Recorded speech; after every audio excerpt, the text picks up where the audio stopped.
Mwari anosarudza muzodziwa wake waanoda kuudza plani yake pamusoro peguta rinonzi Sodhomu neGomora. Plani yaanayo inyaya yokuda kuti aparadze nzvimbo iyi, nekuti nzvimbo iyi inonzi yakanga yasvika pakutadzira Mwari kusvika pekupedzisira.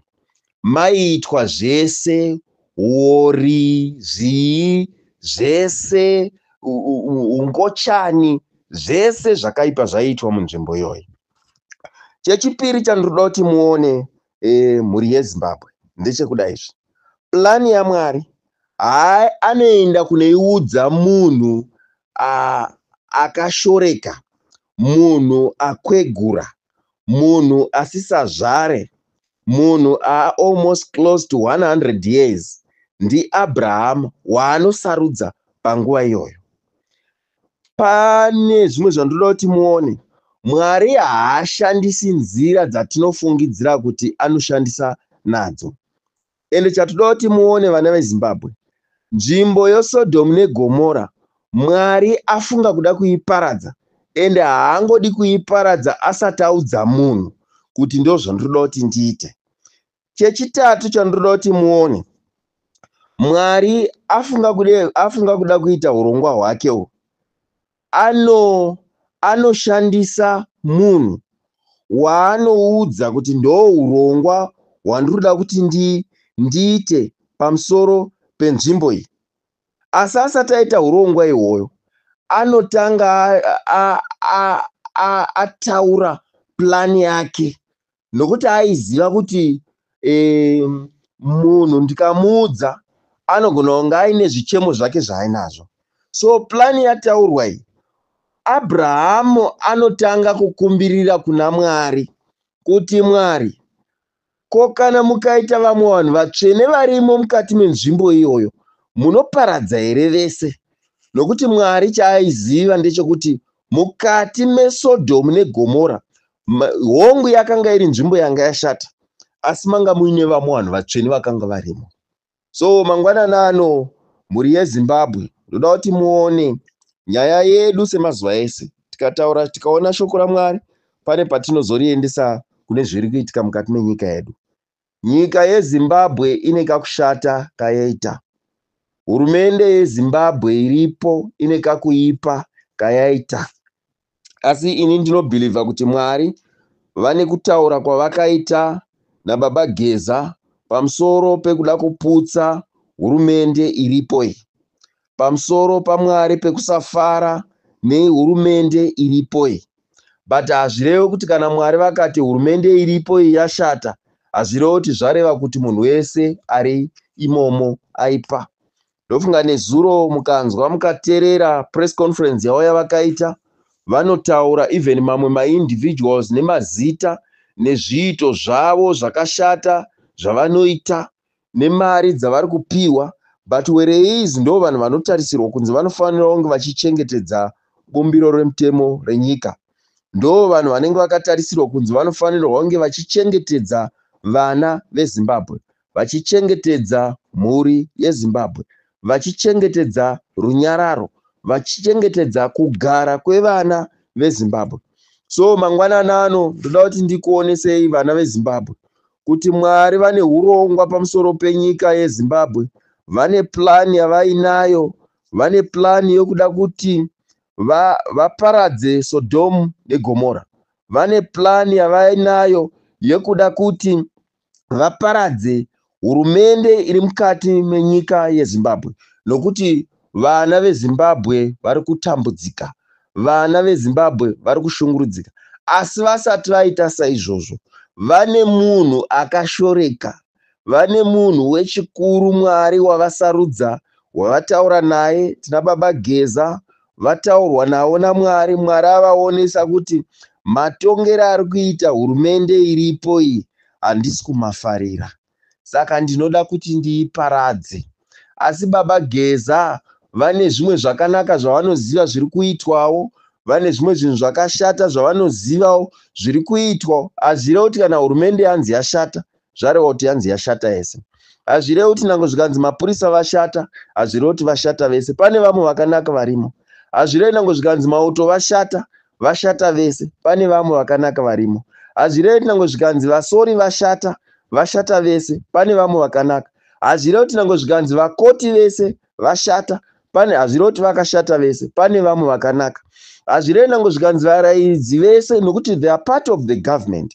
Hazvirevi kuti vashata vese, pane vamwe vakanaka. So mangwanana ano Abraham anosvika pakukumbirira Sodom, nokuti aine vanhu vake vaanoziva varimo.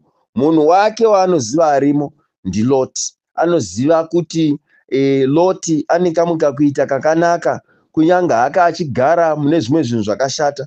Kunyange even iyoyi hurumende iripo iyoyi inotori nevamwe vanhu vakanaka varimo, vanotoitawo zvakanaka, vanotoyemurawo, vanoyemurika, vakatovenga corruption, vakatovenga uori huri kuitwa, vanototsiura kunyange kushayikwa kwemishonga muzvipatara, kunyange ugari hunoitwa nevashandi vehurumende. So Mwari ane munhu wake waataura naye. So munhu iyeye ndiye ari kupota achiuya achitipa maupdates, achitionesa kushata kwese kuri kuitika, uori hwese huri kuitika, kushaya kutambura kwese kuri kuitwa nevana vemuZimbabwe. So mangwanana ano vana veZimbabwe, Mwari hazvirevi kuti atikanganwa. Mwari anotanga apa yambiro. Mwari anotanga atopa plani yake kune mumwe munhu waanotaura naye, achimuonesa urongwa hwake hwaari kuda kuti azoita pamusoro penyika yeZimbabwe. Nyangwe zviite sei nasei, change is coming. New Zimbabwe is coming. Sodom is going to be destroyed. This regime is going to be destroyed. And God is going to rebuild a new thing. Mwari ane chinhu chitsva chaachavaka pamusoro penyika yeZimbabwe. Mwari ane zvitsva zvaachaita pamusoro penyika yeZimbabwe. Sodom ichaparadzwa, corruption ichaparadzwa, misrule ichaparadzwa, misgovernance ichaparadzwa, oppression ichaparadzwa, abduction iri kuitwa vanhu ichaparadzwa, kudzvanyirirwa the voice of the people kuchaparadzwa. Mwari zvese izvozvi achaparadzwa. Asi mune chinhu chaarikuda kuparadza ichocho, ndoda kuti mubatisise. Ane vamwe vanhu vake varimo vaachasiya, vakavenga zvakaipa zviri kuitwa mukati menyika yeSodom, vakavenga zvakaipa zviri kuitwa mukati menyika yeZimbabwe.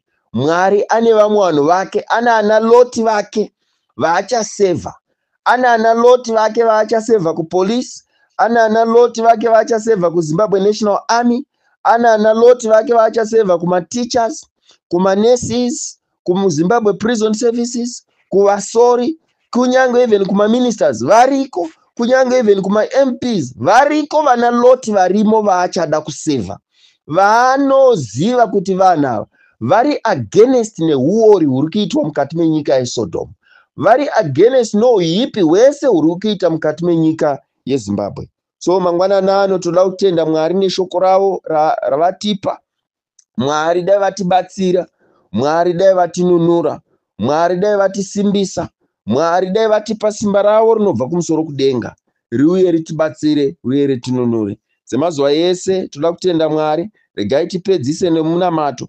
Baba vari kumusoro kudenga, tinokutendai mangwanana ano Mwari wangu. Toda kutendai Baba nechipo choupenyu chamatipa mukati mezuva ranhasi. Baba, tinokumikidza nyika yedu yeZimbabwe. Munoziva ushati hwaita nyika yedu yeZimbabwe. Nyika yedu yeZimbabwe Baba, mune zvakaipa zvinoitwa nehurumende iripo izvozvi, zvamafananidza neSodom neGomora. Asi Baba, ndoziva kuti munoda kuputsa Sodom neGomora iyi, asi muna ana Loti vamurimo vamunoda kuti musevhe.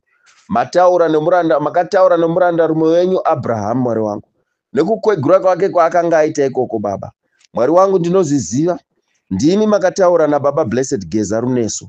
Mwari wangu, zvamakataura navo munozviziva, nezvavari kuramba vachikomuniketa kumhuri yeZimbabwe, Mwari wangu munoziva, nemaitiro yese avachazviita, Mwari wangu, imi ndimi munozviziva. Baba, tinozviziva kuna vanhu vechidiki kune vachiri kumabasa vamungarema makataurwa navo, asi baba makavasiya, makasarudza munhu wemutana wakura wakwegura. Is more than 70 years now, Mwari wangu. Asi munoziva zvikonzero zvamakasarudzira murume mukuru uyu, Mwari wangu, nezera rake raanaro. Baba, chimupai ushingi, musimbisei Mwari wangu, mupei divine protection, nevese vaanoshanda navo Mwari wangu. Baba, vapeiwo divine protection. Nesu neni Mwari wangu pachiye zvangu ndinozviisa mukati memaoko Baba. Rambai muchingotipa shoko renyu rinotaura chokwadi, nokuti shoko renyu ndiro rinosunungura, shoko renyu ndiro chokwadi. Baba, kunyange vari mukati memajeri, vari mukati meutapwa, Mwari wangu, vachengetedzei kwese kwavari. Kunyange kuna vamwe vanhu vanogona kunge vakapindana netsaona dzokupambwa kana dzokuita sei, munoziva kwese kwavari Baba, vachengetedzei nokuti muri Mwari. Baba, tinoda kutendai mangwananano, tinokurumbidzai, tinokurumbidza zita renyu Baba mangwananano, takunamatai nezita raJesu, amen. Mhuri yeZimbabwe toda kutenda Mwari mangwananano neshoko ravatipa pamusoro pekuti Abrahama anokumbirira Sodhomu. Mwari, imi ndimi munoziva kwamuri kutisvitsa nemayambutsiro amuchatiita. Mundini murandarume wenyu anokupai shoko pano panyoka yemabhunu updates official. Muswere zvakanaka mukati mezuva ranhasi. Mwari akwanirei nyasha. Amen.